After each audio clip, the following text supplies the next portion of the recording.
Je crois à la Sainte Église catholique. 9e article de notre credo.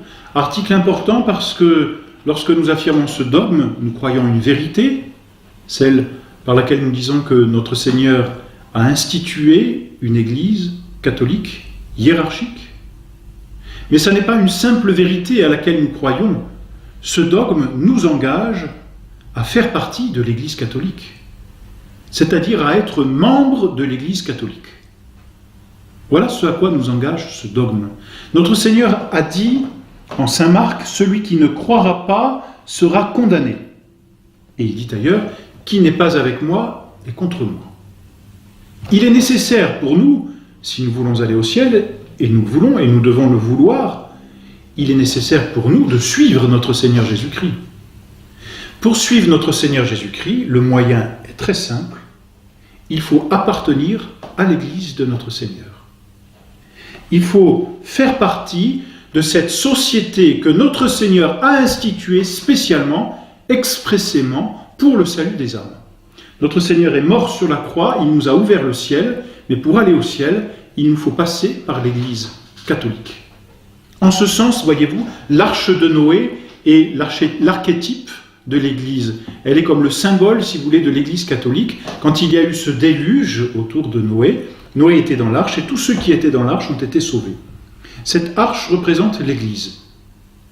C'est pourquoi il nous faut affirmer, et c'est aussi un dogme de notre foi, que hors de l'Église, il n'y a pas de salut. Hors de l'Église, point de salut.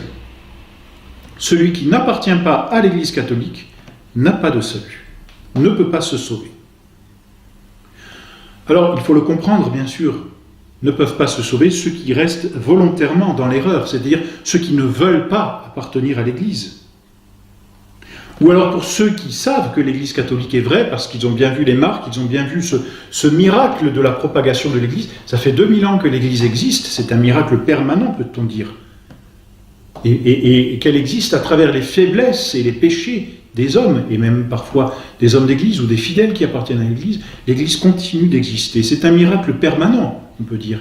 Donc ceux qui voient que l'église catholique est la vraie, mais qui ne veulent pas y adhérer, ceux-là ne pourront pas obtenir le salut. En revanche, il y en a qui ignorent, peut-être aujourd'hui moins, mais certains, c'est vrai, on peut bien le dire dans certaines contrées, il y en a qui ignorent, qui ne connaissent pas l'Église catholique. Comme ils ne la connaissent pas, ils ne peuvent pas avoir accès à l'Église. Alors, peuvent-ils être sauvés? Ce dogme, et c'est un dogme, donc il faut le croire et on ne peut pas le renier, hors de l'Église, point de salut, est-il encore valable? C'est là que nous faisons cette distinction entre ce que nous appelons le corps de l'Église et l'âme de l'Église. Distinction délicate, distinction subtile, parce que, c'est une analogie avec ce que nous connaissons de nous-mêmes, qui sommes composés de corps et d'âme. Mais ça n'est qu'une analogie, c'est-à-dire qu'il y a une certaine ressemblance, mais il y a beaucoup de dissemblances. Ce que nous appelons comme le corps de l'Église, c'est l'Église en tant que société. Ce que nous appelons l'âme de l'Église, et c'est ce que nous avions évoqué au tout début lorsque nous avons parlé de l'Église, c'est ce qui fait que les âmes sont en état de grâce, peuvent se sauver, mais n'appartiennent pas à la société parce qu'elles ne la connaissent pas, parce qu'elles sont dans l'ignorance, c'est entendu. Parce que celui qui n'est pas dans l'ignorance, lui ne peut plus avoir la bonne foi, bien sûr. Et donc ceux qui ne connaissent pas l'Église, mais qui vivent d'une certaine sainteté, au moins naturelle, ceux-là, on les dit de bonne foi, et ceux-là, on peut dire qu'ils appartiennent à l'âme de l'Église. Et le pape Pie XII a lui-même développé cette doctrine de l'Église.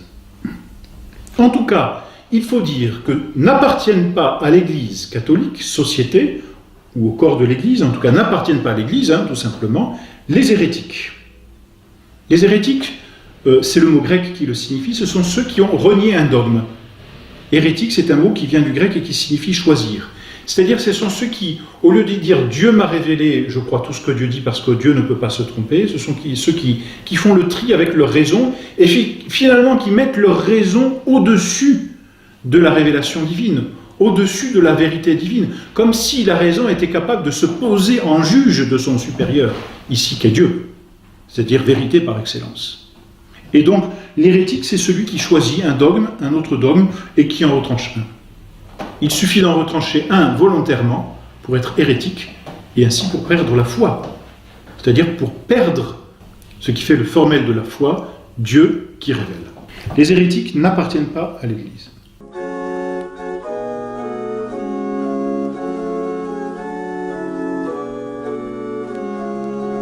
Les infidèles, ce sont tous ceux qui n'ont pas reçu le baptême et qui vivent justement in fideles, sans la foi. Fides. Fidèle, vous voyez, fides, c'est le même mot, c'est ceux qui vivent la foi. Voilà pourquoi d'ailleurs la foi est le fondement de l'Église, comme nous l'avons déjà dit, et c'est par elle que l'on s'appelle fidèle, c'est-à-dire membre de l'Église.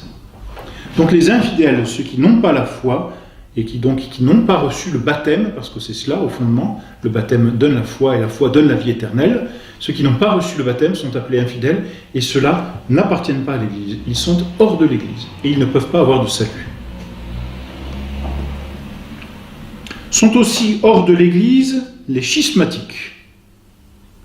Les schismatiques, ce sont ceux qui refusent le dogme de la primauté du pape, et donc qui refusent l'obéissance à l'autorité légitime et qui contestent l'autorité en tant que telle, c'est-à-dire l'autorité elle-même telle qu'elle a été voulue par notre Seigneur Jésus-Christ.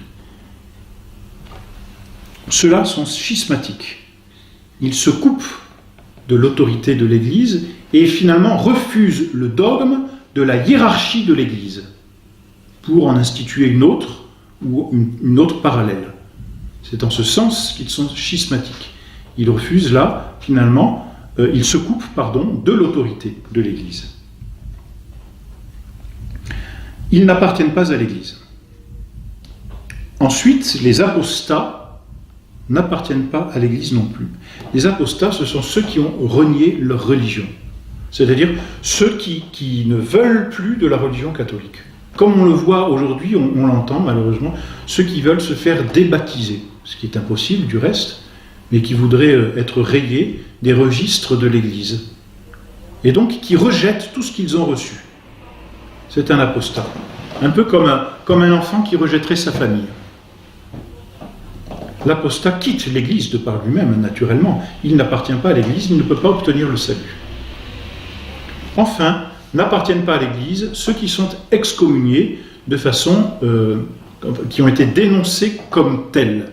Ceux qui ont été dénoncés comme excommuniés, c'est-à-dire qui, parce que c'est cela l'excommunication, en raison d'une faute grave contre le bien commun, ont été rejetés de la communion des fidèles et donc ne peuvent plus participer au bien commun de l'Église parce qu'ils s'y sont opposés. Ils ne peuvent plus jouir des prières publiques et des bienfaits de l'Église, ils ne peuvent plus recevoir les sacrements. Parce qu'ils sont excommuniés pour avoir nui au bien commun, avoir cherché à essayer de détruire quelque chose de vital dans l'Église, la foi ou les sacrements. C'est de là que vient l'excommunication bien souvent. Ceux-là n'appartiennent pas au corps de l'Église, c'est-à-dire à la société qu'est l'Église.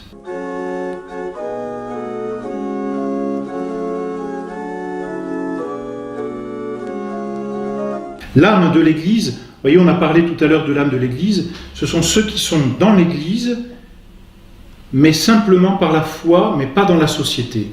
C'est-à-dire qu'ils appartiennent, si l'on peut dire, à la communion des saints, sans appartenir à l'Église société. Ce qui est un cas un peu bancal, parce que ça n'est pas normal, ça n'est pas dans l'ordre des choses. Mais pourquoi est-ce ainsi? Parce qu'ils sont de bonne foi, parce qu'ils ne connaissent pas l'Église catholique. Alors, ceux-là appartiennent à l'âme de l'Église, mais pour appartenir à l'âme de l'Église, il faut être en état de grâce, c'est-à-dire avoir en soi la vie divine, puisque l'Église n'est pas autre chose que la vie de notre Seigneur qui se transmet, la vie et la doctrine. Donc, ceux qui sont en état de grâce, mais qui par ignorance ne sont pas dans l'Église catholique société, ceux-là appartiennent, dit-on, à l'âme de l'Église et peuvent obtenir bien sûr le salut. Mais il faut être en état de grâce.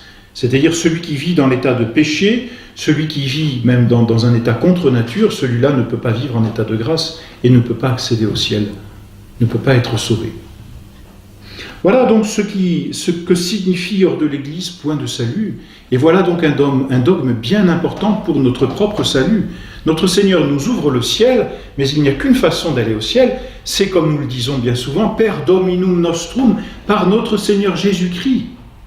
Et qu'est-ce que ça veut dire par notre Seigneur Jésus-Christ? Eh bien par l'Église, par son Église. Voyez-vous, sur la croix, notre Seigneur Jésus-Christ a été transpercé d'un coup de lance. Il était déjà mort, et le soldat, voyant qu'il est déjà mort, a pris sa lance et a transpercé le cœur de notre Seigneur Jésus-Christ. Et il en sortit, dit saint Jean, de l'eau et du sang. Cette eau et ce sang sont les symboles des sacrements. Le baptême, par excellence, et le sacrement de l'Eucharistie qui vient nourrir les âmes. Mais le sang de notre Seigneur, c'est lui qui est versé sur les âmes pour la rémission des péchés dans le sacrement de pénitence. C'est de ce côté, disent les pères de l'Église, qu'est née l'Église de Jésus-Christ, l'épouse mystique de Jésus-Christ, tout comme Ève était née de la côte d'Adam. Ainsi, il y a un parallèle entre Adam et son épouse Ève, et notre Seigneur et son épouse mystique, l'Église. Obtenir son salut, donc, par notre Seigneur Jésus-Christ, c'est l'obtenir aussi par l'Église, car l'Église et notre Seigneur Jésus-Christ ne font qu'un. L'Église, c'est notre Seigneur continué dans le temps.